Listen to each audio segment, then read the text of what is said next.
The title of this video is My Opinion on Emotionally Unavailable Men and Avoidant Attachment Style. So in this video I'd like to talk about these things and what does it actually mean to be emotionally unavailable? What does it have to do with avoidant attachment style? Now, if you're new to my channel, my name is George Verbenner. I'm an astrologer, but I'm also a somatic embodiment facilitator. So I do actually a lot of trauma study, a lot of psychology. So this isn't just your typical astrology channel. And here I also talk about attachment styles. Actually, not really. I just talk about avoidant attachment style and emotional unavailability and what it means in a relationship. How can you detect that? How can you protect yourself against that? How can you fix that if you suffer it from yourself? And of course, as an astrologer, I also like to talk about the placements or aspects that you or your significant partner may have, which explains the condition. Because it is a condition. It is not a personality style. It's not a gimmick or some funny little trait or a quality of the soul to be emotionally avoidant, to avoid confrontation, to avoid conflict, to avoid discomfort, to avoid triggering other people. These are survival patterns. So when we talk about avoidant attachment style, we talk about emotionally unavailable people, we're talking about a pattern, a rigid pattern of behavior. I also refer to this as character armoring. So if you're new to my channel, I talk about every condition, every behavior that is mentally ill as an armor in the body. Yeah. So unlike most channels online which you find on YouTube, which are talking about the logical neocortex explanation to why somebody behaves that way, you will not find it on this channel. Because that is actually nonsense. None of these behaviors are rational. None of these are logical. Humans aren't rational creatures. Humans are like robots. They are programmed, just like AI, to perform certain behaviors on repeat, to repeat these behaviors over and over and over again. Because that's how the human mind works. Fortunately, you have a soul. At least I hope you have a soul. You do, right? Unless you're a narcissist. You have a soul, which means you can actually make decisions. Which means you can see your programming. You can identify the rigid behavior that is mentally ill, that is sabotaging your relationships, your finances, your career, your life. Which is why, unlike some people say, avoidant attachment, you can't fix it, you're born with that, you'll die with that. Of course, it is nonsense. You can change any behavior, no matter how rigid, because it is a program that is based on repetition. So every dysfunction that you find in relationships is simply repetition. Something that the person has done over and over again because it was reinforced and rewarded through the environment. In avoidant attachment style, emotional unavailability is no different. So what does it mean to be emotionally unavailable? Well, it means that every time you try to address something that you're feeling, something that is a need that is not being addressed, if you are dysregulated, if you are triggered, if you are unhappy, if you're unsatisfied, and you try to communicate that to your partner, and your partner says, just stop being such a drama queen. If a partner tries to deflect or tries to run away from the problem or minimize the issue, no, everything's fine. Oh, you have a problem with your emotions, you are not happy, well, that's your problem. You deal with that. The emotionally unavailable person makes every problem your problem. Yeah. So every emotion, every feeling, the emotionally unavailable person suffering from the mental illness that he has a subconscious belief system that is telling him every emotion that humans feel is a mental illness. And if you're not suppressing your emotions, if you're not controlling your emotions, and you're handling them completely on your own, without any help whatsoever, then you are mentally ill. That is really the underlying pathological, unconscious belief system that is driving the behavior. So make no mistake, all of this emotional unavailability about, oh, he's just afraid of confrontation, he's just afraid of conflict, he's just insecure, low self-esteem, fear of abandonment. Yes, that is all correct. It's all completely true. But what is at the core of this dysfunction is not insecurity, not even fear. Well, yes, all of the behavior is fear-driven. What is really behind the fear is the belief, the conviction, like a religion, like a cult, that emotions are a mental illness and you have to deal with it. And if you don't deal with it, then you are mentally ill as well. So that means emotional unavailability, just like narcissism, just like any relationship dysfunction, is a fantasy defense. And I talk about this in many of my articles, many of my videos, what a fantasy defense is. So this is an important term if you're new to my channel. Understand that a fantasy defense means somebody's living in a fantasy world. They have a dysfunctional view of the world, a dysfunctional, false assumption about how something works. To be emotionally unavailable, to be avoidant attached, means that you have a faulty assumption about how human interactions are supposed to be. It's a religion. Believe me, it is. Of course, believe. Because it's about the assumption that humans should rightfully behave as robots. And anything outside of that human AI, anything outside of a robotic, rigid, controlled, logical, hypercritical, tyrannical, fascist way of being, everything outside of that is mentally ill in the emotionally unavailable world, fantasy world. Now you may find this harsh, you may think, oh my God, what are you saying? You are condemning these people. Yes, of course I'm condemning these people, not these people. I'm condemning what is behind the behavior. Because what is behavior? Behavior is based on beliefs, based on assumptions. So if somebody is constantly avoiding confrontation, constantly minimizing feelings, pretending that negative feelings are in fact negative, meaning they are something to be avoided, something not to be dealt with, not to be experienced, not to be felt, that person, conscious or unconsciously, is absolutely convinced that to be human is to be a robot.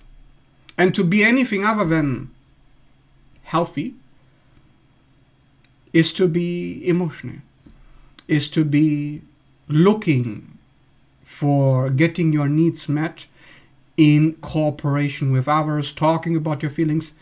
These things, they are considered to be a mental illness in the fantasy world of the emotionally unavailable person. Okay, so how does this work? Why is it like this anyways? Well, I found that emotional unavailability, of course, like everything else, starts in childhood. It's when you have a parent or two parents who are constantly telling you that you are a drama queen, that you are a problem when you are expressing your needs. So when your needs aren't met, and you're asking for validation, attention, nurturing, well, because the child cannot regulate its own emotions, so it needs the parent to co-regulate. That means the parent needs to say, oh, okay, here you go, and I don't know, or here you don't go. Like the parent has a way of talking about feelings, okay? But if the parent sees that the child is crying, and the parent says, stop crying, stop being such a pussy or whatever, that is emotional unavailability. So, in other words, emotional unavailability is born out of emotional unavailability. It's a self-perpetuating mechanism. So the parents try to suppress the self-regulation function of the organism. The organism, aka the child, says, I'm crying. Do you care about me crying? The parent says, no, I don't care about you crying. You're just being a drama queen or a drama king. Cut it out. So that's what the child learns to do. It cuts it out. So it shuts down. But unfortunately, because the parents are introjected, introjection means demonic possession. It means when somebody's voice becomes your voice, the child internalizes this tyrannical, fascist religion of emotion suppression. So then as the child grows up, as an adult, the child now has a voice inside of a brain saying, oh, emotion, drama, oh, big issue, oh no, you need to shut it down, blah, blah. It's what I call vertigo, flesh-eating spirit. So this demonic possession is driving,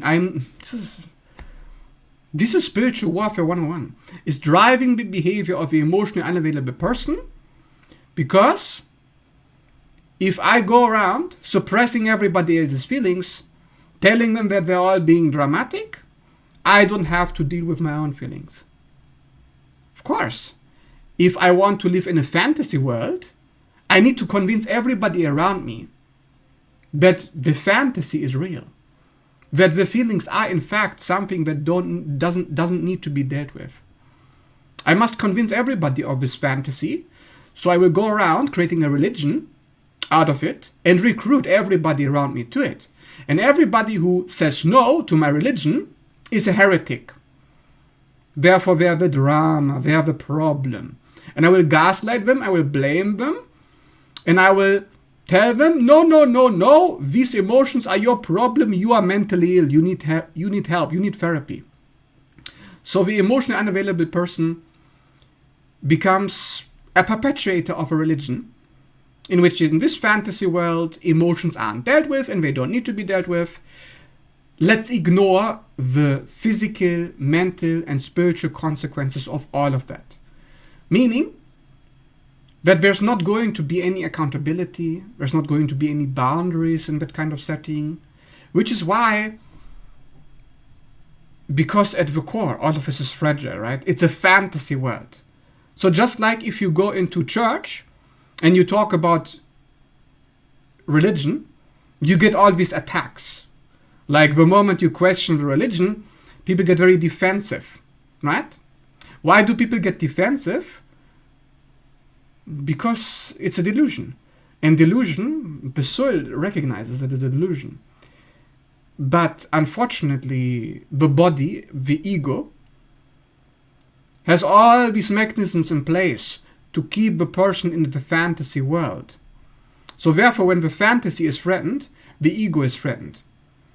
And when the ego is threatened, just like a dog, it barks, so it reacts. Which is why, of course, avoidance and emotionally unavailable people are very reactive. They get very defensive. They get even aggressive. So the only emotion you see from these people is anger. You know, they react angrily, irritated by you. Like, how dare you question my religion in which we don't deal with our feelings? So that is why people are baffled, confused. Because, of course, that is what is behind it. Behind all religion, behind all mental illness, behind all illusion, is the planet of illusion, which is Neptune. So in astrology, Neptune refers to identity blurriness, confusion, not knowing who you are, what you're supposed to do. And this confusion is contagious. So when you're dealing with somebody who's delusional, you get confused. Because their actions aren't aligned with reality, their actions don't make sense, because again, it's a fantasy defense you're dealing with here. So of course, it's crazy making behavior that the emotionally unavailable person is insisting that everybody should join this fantasy world in which we don't deal with stuff. So everything is pushed under a rug, everything's under the table. Which is why emotionally unavailable people are often covert. They use lying, manipulation, masking, mimicking. They use a variety of defense mechanisms to give the facade that they are engaged. And this is really why it's so crazy making, because they create the illusion that they care about you. They pretend. They may even give you things. They may even gift you stuff. They give you money, attention, long conversations. It's what I call bribery. Yeah? They bribe you like a pig that is being filled with money. And of course, eventually, like any good investment, the avoidant or emotionally unavailable person has to cash in on that money at some point. So that's the whole point of a facade. Of course, this is not done maliciously like a narcissist. This is all done unconsciously. Because the avoidant has learned the only way to get acceptance, the only way to get love, is if I give loads of things. However, this is what the person is giving. It's transactional. It's a defense against rejection. So what the avoidant, emotionally unavailable person gives, it comes from a pressure. Okay, it's a pressure in the body. Like, oh, now I need to give this person all these things so they don't abandon me. Relationships are too much work.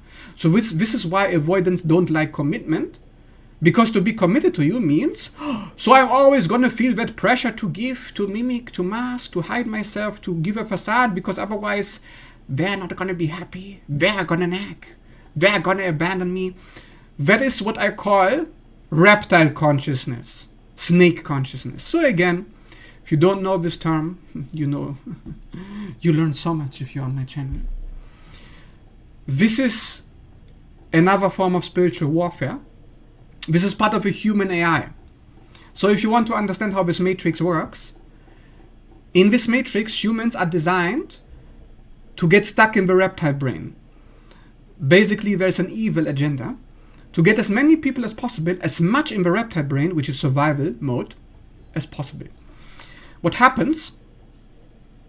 The emotionally unavailable person constantly has their reptile brain firing these neurons, pressuring the person.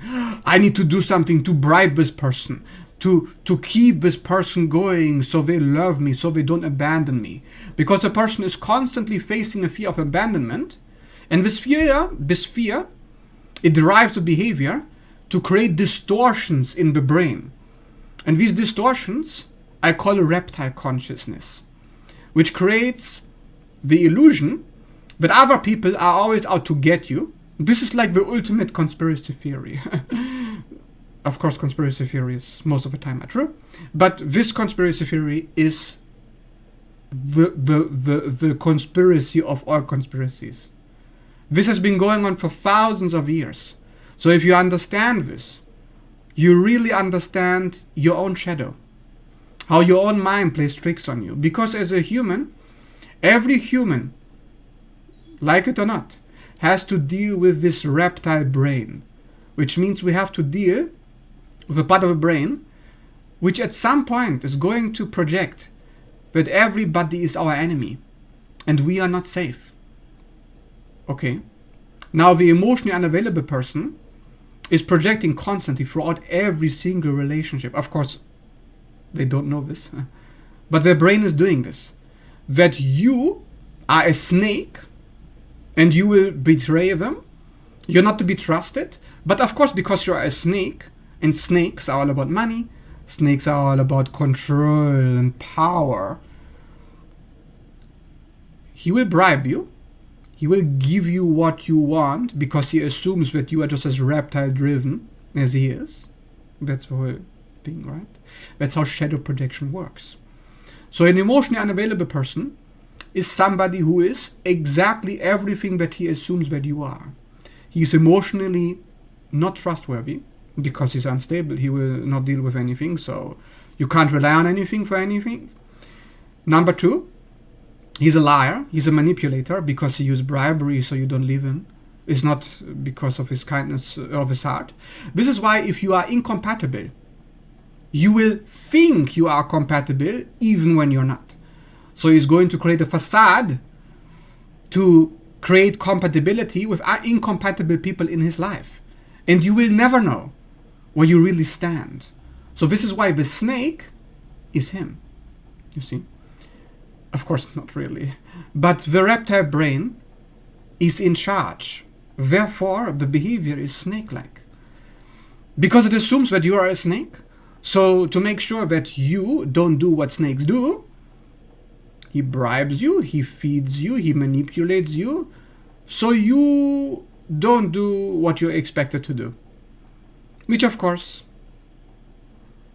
is how you create a fantasy world. Is how magic works. So this is why this brainwashing, this mind control has been done. So humans create an evil world, filled with distrust, filled with paranoia, filled with abandonment fears. A world driven by fear. It's a world driven by this consciousness. And that is at the core of emotionally unavailable people. We're not talking about some kind of a little afraid child only. We're talking about demonic possession in the brain, because of the brain, how it's designed.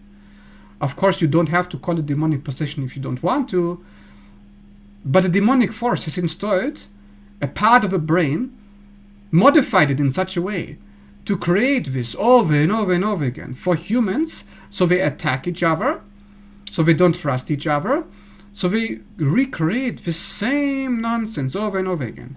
Human AI. Okay? So, yeah.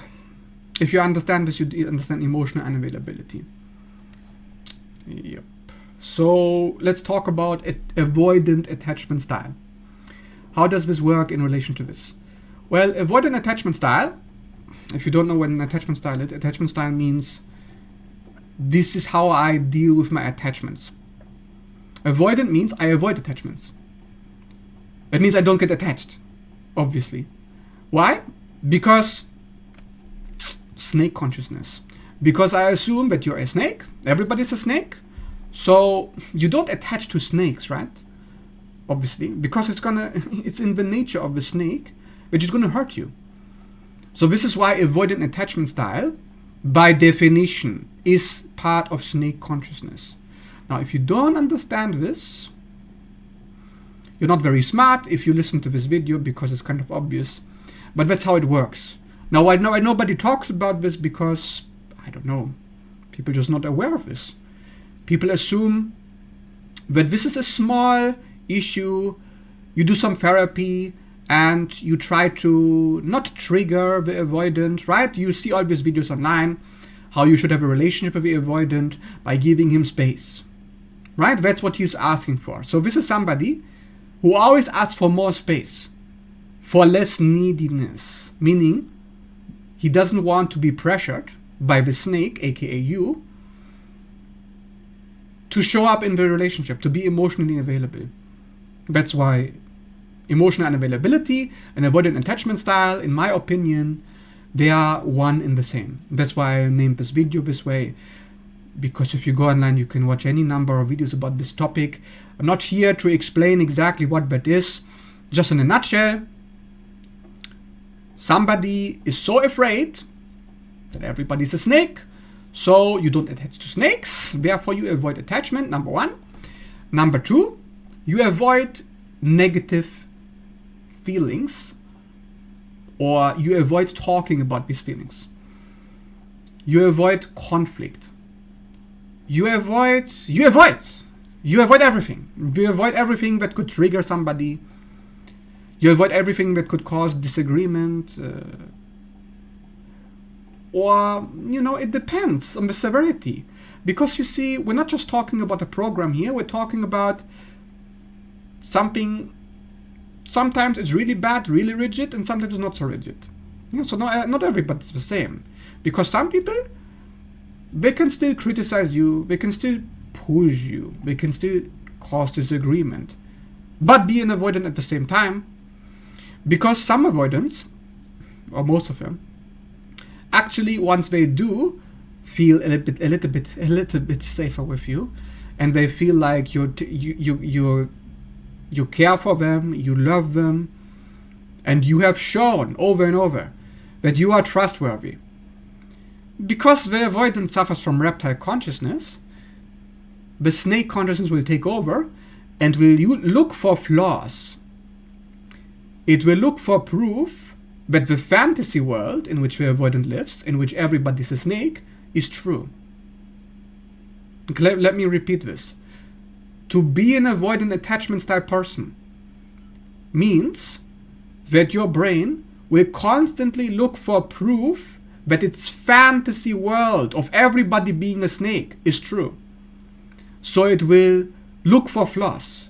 It will criticize people. It will judge people over and over and over again in order to devalue people, in order to reassure the avoidant that yes, it is true, everybody's a snake. Because the issue is, if you are an avoidant attachment style person, your brain is constantly looking for security. The irony is, it's more secure to be sure that everybody is a snake than to always wonder, are you a snake? Are you a snake? Because this wondering, are you a snake? Are you trustworthy? Should I attach? Should I not attach? This is causing a tremendous amount of anxiety, a tremendous amount of pressure. And this pressure, the only way to deal with this pressure is to create security. To create security can only happen in one of two ways. Either the avoidant becomes secure, means he believes, truly believes, convinced that you are safe, but then he's no longer an avoidant, right? Or number two, which is 99% of all cases going to be the case, the avoidant finds even delusional reasons to assume and to confirm, to buttress, to fortify and strengthen that you are indeed a snake. So, of course, all of this is happening unconsciously. It's an automated response system, human AI. So the avoidant has no idea that this is happening. The avoidant knows, I'm being so judgmental. I'm being so hypercritical. What is wrong with me? Because you see, it's not easy being an avoidant. When your brain is constantly complaining, nagging, that's what I call naga. Yeah, this is something I found. It's called naga consciousness. That's why if you go online and you look for what naga is, naga means snake. To judge, constantly criticize, to constantly look for flaws, to constantly complain, oh, they're going to betray you. It's called nagging. That's snake consciousness. So that's why the snake consciousness, it's very annoying, it's very anxiety producing. This is why there's so much insecurity. It's like a shitstorm of dysregulation and stress inside the avoidant, which is why you see them shut down, which is why you see them self-isolate, why you see them, oh no, I don't want to deal with this. Now the naga is getting stronger because you have a problem with me. Because of course the avoidant, just like everybody else, still wants love, still wants connection. But it's only possible if you trust people. If you don't trust people, how you can have connection? It's not possible. But, of course, unconsciously the avoidant knows this, so he's still going to try to connect with you. But how is he going to try to connect with you? On the assumption that in the end you're still going to leave. In the end you are still a snake. So the brain, no matter how many times you avoid and tries to create a relationship with you or situationship, because it's only a facade, in the end the snake consciousness always wins. Because the snake consciousness is about, you can go online, by the way, there is a video, it's called The Reptile Always Wins. Because it is from a professor. He says, well, how the reptile brain always wins. Why? Because the reptile brain is a lot bigger than this, the neocortex, the frontal lobe. This is logic, this is not logic, and this wins. Why? Because security, safety, is the most important thing. That's something the avoidant never experienced. Never. The avoidant has never experienced safety in his life. Okay? This is quite demonic if you think about it. Quite evil. To have a childhood in which not a single time in your miserable life you feel safe. It's quite severe, yeah? It's quite extreme. The kind of trauma that is behind the snake consciousness. So we need to address this and acknowledge that at the end of the day, this is just a very frightened little child. The brain is hijacked, programmed to constantly project the malignant, unsafe, snake consciousness parent onto everybody around the person. You can't help a person like this. All you can do is to... This person needs therapy. This person needs help. This person needs to get hip on the knowledge. Study why this is happening. Watch this video. And then you can heal. But unfortunately, most of the time, because humans are quite primitive creatures, we don't really give a shit about their life, don't really give a shit about justice, don't really give a shit about healing, don't give a shit about anything. Because this frontal lobe gives a shit. This? It's just survival. The reptile always wins, which is why 90% of the human population, maybe 80%, maybe 70%, I don't know, but the vast majority of people will never change if they have a condition like this. Of course, there are some people who will, but how? How does an avoidant attachment style, how does an emotionally unavailable person heal? Hitting rock bottom. When the reptile brain realizes that survival is not going to work for manipulation anymore. That the snake consciousness itself is no longer working. But the facade doesn't get me anywhere. When you stop rewarding this behavior, when you stop enabling the alcoholic, then perhaps the alcoholic will finally start to sober up and stop avoiding. Because there's nothing in it. If you're not being rewarded for avoiding, why would you do it? You see, the whole condition, just like narcissism, just like any condition, is based on two things. Punishment, which is pain, and reward, which is pleasure. The brain seeks pleasure and reward, it avoids pain, which is punishment. If the person is no longer rewarded for being mentally ill, they're going to change. Of course.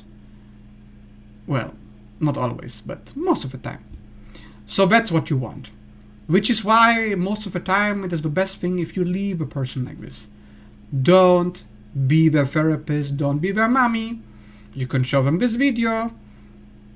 But the only way they're gonna actually stop avoiding self-reflection, stop avoiding dealing with their shit, is if they hit rock bottom and they're punished for it. Sorry, not sorry, but this is how it works. Not the only person who says this. If you go into mythology, this has been going on for thousands of years. If you look into the ancient Egyptians, the god that was associated with healing, with redemption, with getting out of this kind of shit, was Anubis. And Anubis was about justice. He was about weighing the heart on a scale, and if your heart is too heavy, you go to hell. And if your heart is light, you go to heaven. Because the ancient Egyptians knew that if you push things under a rug, if you carry a heavy heart, you will be punished. You will be eaten by the crocodile. What's a crocodile? Snake, reptile, snake consciousness. So you will be eaten by snake consciousness, which is why you are in hell. So the avoidant is in hell, consciousness, that's what snake consciousness is, in which everything and everybody is evil. That's why in the Bible, in ancient scriptures, etc., they refer to the snake as something evil. Oh, the snake told me. The reptile brain told me. It's an ancient old story. But the snake itself is not evil. We need to also understand why it is like that. Why a snake? The snake is intelligence. The snake is, it's able to be a chameleon, to change, to transform. And that's actually what's necessary also to deal with trauma, ironically. Yeah? Because it's a change, it's a Scorpio theme that you need to do. Meaning, you need to suffer, you need to go through pain, you need to deal with a shadow, with a darkness. And that's exactly what avoidants don't want to do. It's exactly what avoidants don't want to do. Therefore, life has to be the teacher, life has to be the healer. Life has to punish them, to get them to see the error of what the fuck they're doing, which is an automatic response system. And then they have to study this, and they have to understand this, and then they heal. But the desire to heal needs to be there. That's the core. The desire. And that's also part of the snake. Snake is like ambition. You need to be quite ambitious in order to change. If you're not ambitious about healing, then you're not going to heal. So the snake is about protection. The snake is about fear. And there is an old saying that fear of the fool is the beginning of wisdom. So the more afraid you are of being evil, the less evil you're gonna be. I know it sounds kind of weird, right? Because the whole behavior is fear-driven. But it's a pathological kind of fear. The person is not afraid of being evil. The person is afraid of not being evil. Yes. Because you see, the whole behavior is driven by mimicking, putting on facades, manipulation. Trying to manipulate people to prevent them from being the snakes that the avoidant assumes that they are. Which of course is quite insane, but that's exactly what's happening. Which is hilarious, actually, if you think about it. It's very funny. But it's not so funny if you are on the receiving end of this. Not so funny at all. But to understand this is to actually give you perspective. What is happening here? And I think that's what's missing in on YouTube, videos in general. Perspective. Like, okay, we have all the details, you Virgos, you Geminis, and whoever the fuck makes all these coaching videos. Because most of the time I see this, the nose, with the nose tips, which means if the nose is up, it's a Virgo. If the nose is quite pointy like a bird, it's a Gemini. Most people who do these kinds of videos on avoidant attachment styles, emotional unavailability, therapy, etc., have very prominent Virgo or Gemini placements. And of course I love to listen to the knowledge, but where is the spirituality? Where's the bigger picture? Where is the metaphor, the mythology, the archetype, the meaning, the deeper meaning? That's what's missing. So I hope this video gave you a little bit of insight into that. And if you're interested in more videos like this in the future, please leave a like and subscribe. Because that's exactly what my channel is about. The deeper meaning. Because I'm bored by all of these details. I want more. I want to see what exactly are we dealing with. So if you're also interested in that, please stay tuned and leave a like and subscribe. And if you're interested in my services, you can also check out my services in the description down below. The link is there. You can message me on Facebook at any given time. You can check out my photo albums about my services. If you're interested to working with me, to get an astrology reading from somebody who actually knows what psychology is, because most people don't, unfortunately. Even though there's many astrologers online, how the fuck are you in astrology or without psychology? I don't know. But if you're interested to get the facts about what I can see psychologically in your chart, to better understand yourself, to heal and to grow and to develop and to get the most out of your chart, which requires you to look into where you're not getting the most, into where the blockages are. when you can reach me on Messenger and book a reading at any given time. So with that being said, thanks so much for watching, and see you in the next video.